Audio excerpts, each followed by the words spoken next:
And it's not quite as fast, especially if you're surprised, just to go. All right?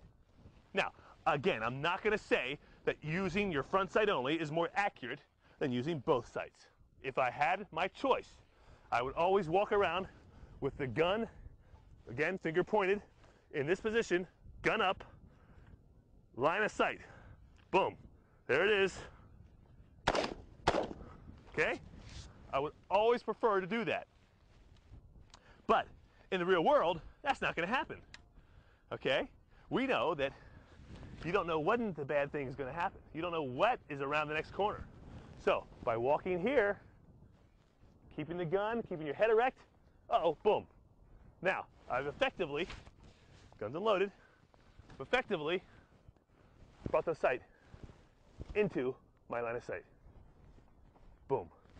And that's what point shooting is all about with this gun, and that's why this gun is uniquely qualified to point shoot, because this front sight is 2 3/4 inches above the barrel. It gives you the ability to point the front sight right at the target, and understanding that all you've got to do is keep this section of the sight lined up on your target, and you're going to have a fairly accurate combat shot. Let's move on to the next segment.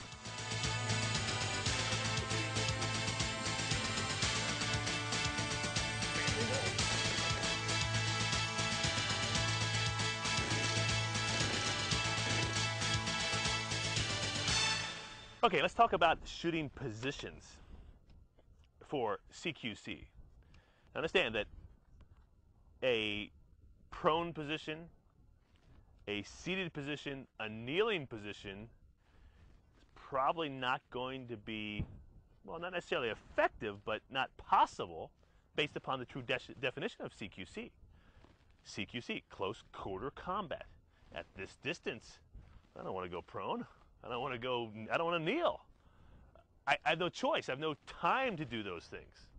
All right, so most of our shooting is going to be from a standing or crouched position. Crouched. Okay, and you'll see, or hopefully you'll never see, but it's proven that when bullets start to fly, people crouch down instinctively. Okay? Bang, bang, oh, what happened? Let me make myself smaller. Okay? As small as I can be, because I don't want to get hit. One of the old sayings in military circles is, all my tall friends are dead. Okay, guys who've been to combat, big tall guys are a bigger target. Okay, sad but true. So what I'd like to do in this segment is talk about the position that you may find yourself in, and that is a crouching or semi-kneeling. Not really knee on the ground. I mean, you can maybe go down, knee on the ground, but you don't really want to anchor yourself too hard, because you want to be able to get up and move again. By its very nature, CQC, we don't know where anybody is, okay? People are coming fast. At 10, 15 yards, they could be on top of you in seconds, 2 seconds. You don't want to sit down because it takes too long to get back up. All right, we want to be able to assume some shooting positions in a low angle. All right, got the CAR here, okay? I'm walking around, all of a sudden, uh-oh, there's the bad guy. Oh. Okay? Again, point shooting at him, putting the front sight centered up on the target, on the body that I'm trying to hit. But what I'm trying to do is get low, okay? Because I know that's going to happen anyways.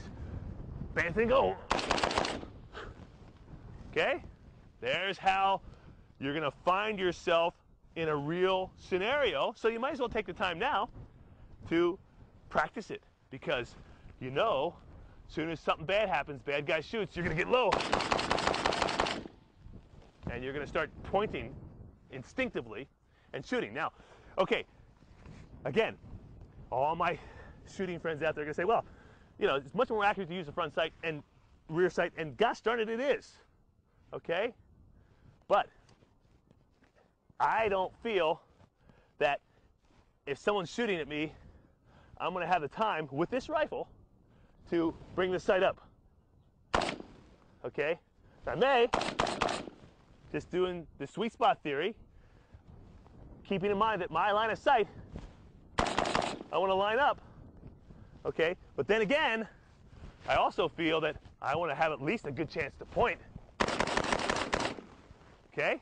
And you can do that at these close distances. Now, I'm talking less than 25 yards, all right? I wouldn't suggest you try to do this at 50 yards. You're not going to be accurate. And at 50 yards, all of a sudden you have a little bit more time to see that sight, okay? We're talking about CQC in close. So you can see I've taken a bunch of shots. These are the misses right here. Everything else is very accurate and very deadly.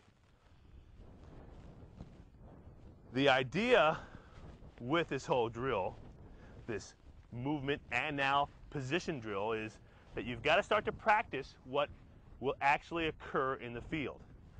I'm a firm believer in getting up on that sight, seeing a sight. All right? We come out here to my next target out there, 50 yards. I want to see that sight, and I want to shoot the shot. And I'm a firm believer that when they're that far out, you need to see both sights. Just that. That's, no ifs, ands, or buts. But when you're in this close, and that guy's got a gun and he's pointed at you, you've got to shave fractions off the second it takes to access the weapon accurately. And if you take the time to practice and put that front sight on top of the target, you're going to be effective and you're going to be faster. And that's where we're going with this whole thing, because fractions of a second, tenths of an inch are what we're talking about here for survival. Fractions of a second, tenths of an inch. And if you can shave a fraction of a second off, your chance for survival is much greater. Is a standalone item. Turn around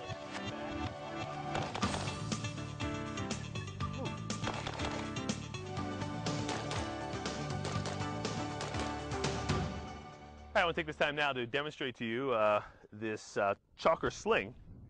This is basically the setup that I would do for true CQC. Now, understand, if there's a riot or earthquake or something like that, I'm dressing like this, okay?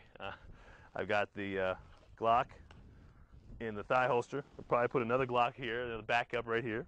And I've also got the AR-15, but I've also got my hands free, all right? That's very important for long-term comfort and your ability to function. Now, what I've got is this sling, which I think is just really absolutely fantastic, and I'm going to demonstrate it to you. Of course, I've got the vest on as well. Got it loaded down with magazines and everything else I would need. The sling itself is a standalone item. I'm going to go ahead and turn around, let you see the back, the harness type situation there, okay? And then here on the front, you can see that it's got a middle or center line, again, very important to me, center line hold, okay? The gun will dangle a little bit here, but I've also got it coupled with Blackhawk's cuff, they call it, gun cuff. And so basically now, this takes a little bit of the weight of the gun off of the harness, although it really distributes the weight nicely. And it also secures the gun, so if I wanted to run, it's not going to flop around quite as bad. It will flop around a little bit, but it's going to stay in there. I may want to even hold it. The other thing, too, is it's readily available. Out, boom, boom, and here you can go ahead and shoot like so. Now, one of the other things about this, okay, is I've got a little push-pull thing working here. I can shoot in this position, okay? And one thing that's really exciting is I can actually pull on the red tab, and out it comes. All right, so let's go ahead and do that all over again, and you'll see what I'm talking about, and then we'll shoot some live fire. And it's got a marine style, made out of brass, hook. You can see how comfortable it is, like that. The weight's distributed evenly. I can hold the gun like so, whoops. And I can also put it in its cuff, like so. There it is, again. Gives the ability to walk around. Gun's not going anywhere, okay? Perfect. Need the gun? There it is, okay? Now, gotta put